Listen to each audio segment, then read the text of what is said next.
Malampaya East 1, pinababantayan ni Pangulong Ferdinand R. Marcos Jr. Ipinag-utnos ni Pangulong Marcos Jr. sa Philippine Coast Guard o PCG ang mahigpit na pagbabantay sa Malampaya upang masiguro ang yamang enerhiya ng bansa.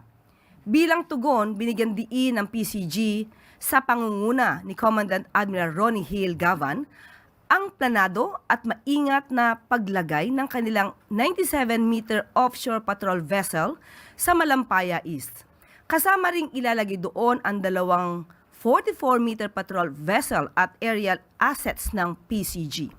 Ayon sa Coast Guard, layunin ng Pangulo na masiguro ang walang patid na pagbabantay at pagprotekta sa Malampaya East 1 sa gitna ng importansya nito sa seguridad ng enerhiya at pambansang interes.